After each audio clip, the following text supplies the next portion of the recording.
IPL 17th సీజన్లో ఫైనల్స్లో కోల్కతాను ఢీకొట్టే జట్టేదో మరికొన్ని గంటల్లో తేలనుంది. Rajasthan Royals, Sunrisers Hyderabad జట్ల మధ్య ఈరోజు అంటే శుక్రవారం నాడు క్వాలిఫైర్ 2 మ్యాచ్ చెన్నైలోని చిదంబరం స్టేడియంలో జరగనుంది. ఈ సీజన్లో రెండు జట్లు మెరుగైనటువంటి ప్రదర్శన చేశాయి.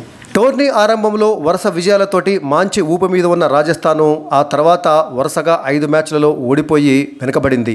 అయితే కీలకమైనటువంటి ఎలిమినేటర్ మ్యాచ్లో బెంగళూరుపై సాధించిన విజయంతో మంచి ఉత్సాహం మీద ఉంది. కాగా క్వాలిఫైర్ 1లో కోల్కతా చేతిలో చిత్తుగా ఓడినటువంటి సన్ రైజర్స్ రెండో అవకాశాన్నైనా ఉపయోగించుకోవాలనే పట్టుదలతో ఉంది. మరి ఏ జట్టుది పై చేయి అవుతుందో మరికొన్ని గంటల్లో తేలనుంది. హైదరాబాద్ పవర్ హిట్టర్లు Travis Head, Abhishek Sharma, Royals spin ద్వయము అశ్విన్, చాహల్ మధ్య పోరు ఎలా సాగుతుంది అన్నది ఆసక్తికరం. వీరిలో ఎవరు పై చేయి సాధిస్తారన్న దానిపైనే మ్యాచ్ యొక్క గమనం ఉంటుందని అందరూ భావిస్తున్నారు.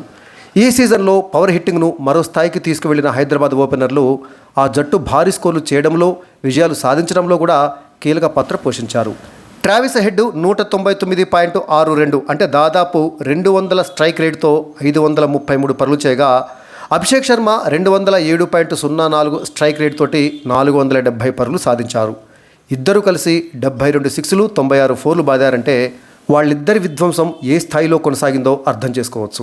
వీళ్ళిద్దరూ చాలదన్నట్లు క్లాసెన్ రూపంలో మరో విధ్వంసకారుడు హైదరాబాద్ బ్యాటింగ్ను భీకరంగా మారుస్తున్నాడు. క్లాసెన్ 180 స్ట్రైక్ రేట్ తోటి 413 పరుగులు చేశాడు ఈ సీజన్లో.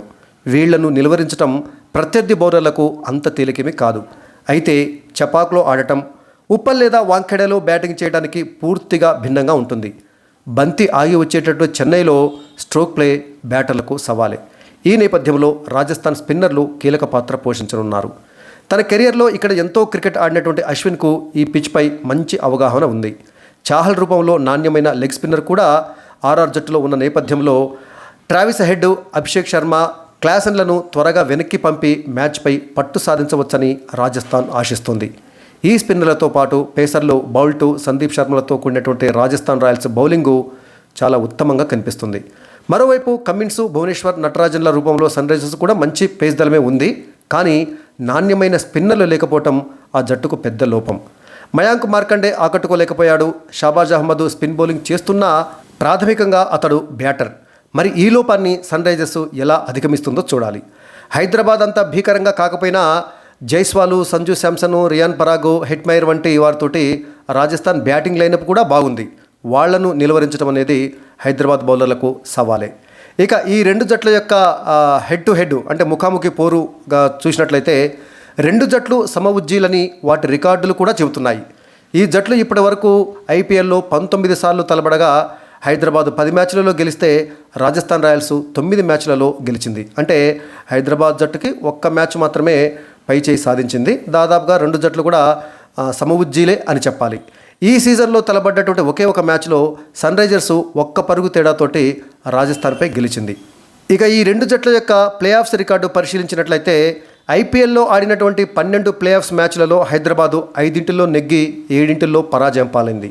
ఇక 10 ప్లే ఆఫ్స్ మ్యాచ్లో ఆడినటువంటి రాజస్థాన్ రాయల్స్ జట్టు 5 నెగ్గి మరో 5 ఓడిపోయింది. ఇక పిచ్ విషయానికి వచ్చినట్లయితే చెన్నైలో వాతావరణము వేడిగా ఉక్కపోతగా ఉంటుంది. రెండో ఇన్నింగ్స్ సందర్భంగా మంచు ప్రభావము ఉండొచ్చు. టాస్ గెలిచిన జట్టు ఫీల్డింగ్ ఎంచుకునే అవకాశాలే మెండు. ఈ సీజన్లో ఇక్కడ జరిగినటువంటి 7 మ్యాచ్లలో 5 సార్లు లక్ష్యాన్ని ఛేదించిన జట్లే గెలిచాయి. కాబట్టి ఈ రికార్డును పరిశీలించిన టాస్ గెలిచిన జట్టు ముందుగా ఫీల్డింగ్ ఎంచుకునేటువంటి అవకాశం ఉంది. ఇక సన్ రైజర్స్ హైదరాబాద్ జట్టులో ఏమైనా మార్పులు ఉంటాయా? కేకేఆర్ జట్టుతో జరిగినటువంటి క్వాలిఫైర్ 1 మ్యాచ్లో ఎస్ఆర్హెచ్ జట్టు ఓడిపోవడంతో ఎస్ఆర్హెచ్ టీంలో కొన్ని కీలక మార్పులు చేయవలసినటువంటి అవసరం కనిపిస్తుంది.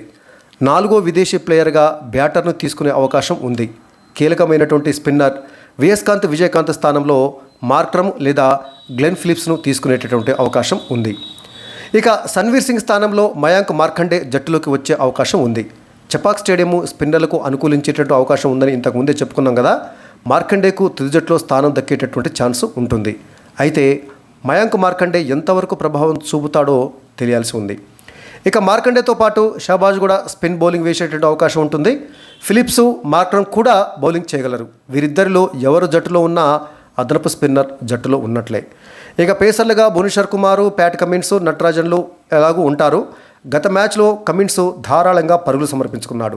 అయితే చెపాక్లో చెలరేగిపోవాలనే పట్టుదల మీద కమిన్స్ ఉన్నాడు. ఇక బ్యాటింగ్లో మరోసారి ట్రావిస్ హెడ్, అభిషేక్ శర్మ, క్లాసన్లు కీలకమయ్యేట అవకాశం ఉంది. హెడ్ గత 2 మ్యాచ్లలోనూ డకౌట్ అయ్యాడు. అయితే రాజస్థాన్పై రాణిస్తాడని ఫ్యాన్స్ నమ్మకంగా ఉన్నారు.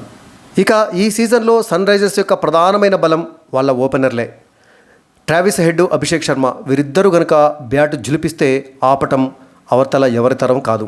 క్రీజులో ఒక్కసారి పాతుకుపోతే తొలి 8-10 ఓవర్లలోపే మ్యాచ్ ఫలితాన్ని తమకు అనుకూలంగా మార్చేస్తారు వీరిద్దరు. ముఖ్యంగా ట్రావిస్ హెడ్ దంచి కొడితే తిరిగే ఉండదు. అయితే గత 2 మ్యాచ్లలో వరుసగా అతడు డకౌట్ అయ్యాడు. అయినప్పటికీ తిరిగి పుంజుకోగలడనే మనం ఆశిద్దాం. ఇక ఈ సీజన్లో ట్రావిస్ హెడ్ యొక్క గణాంకాలు అద్భుతంగా ఉన్నాయి. గత మ్యాచ్లో అవుట్ చేసినప్పటికీ ట్రెంట్ బౌల్ట్ అతడిని పెద్దగా ఇబ్బంది పెట్టలేదు. రియాన్ పరాగ్ క్యాచ్ వదిలేయడంతో లైఫ్ పొందినటువంటి హెడ్ బాగా ఆడాడు. అర్ధశతకం కూడా సాధించాడు గతంలో రాజస్థాన్తో జరిగినటువంటి మ్యాచ్లో. అయితే ఈసారి వాళ్ళు అతడి ఆటకు చెక్ పెట్టేందుకు మరింతగా గట్టిగా ప్రయత్నం చేయడం అనేది ఖాయం. ట్రావిస్ హెడ్ గనక ఈసారి పరుగులు రాబట్టకపోతే సన్ రైజర్స్ ముందుకు సాగలేదు. ట్రావిస్ హెడ్తో పాటు అభిషేక్ శర్మ కూడా రాణిస్తే మాత్రం రాజస్థాన్ బౌలర్లు వాళ్ళని ఆపలేరు అని చెప్పొచ్చు. ఇక ఈ సీజన్లో దుమ్ము రేపుతున్నటువంటి అభిషేక్ శర్మ త్వరలోనే టీమిండియాకు ఆడటం ఖాయమని చెప్పేసి కూడా పలువురు క్రీడా విశ్లేషకులు జోష్యం చెబుతున్నారు. ఈ నేపథ్యంలో వీరిద్దరు కూడా చెలరేగి ఎస్ఆర్హెచ్కు విజయాన్ని అందించి ఫైనల్స్కు చేరుతారని మనం ఆశిద్దాం.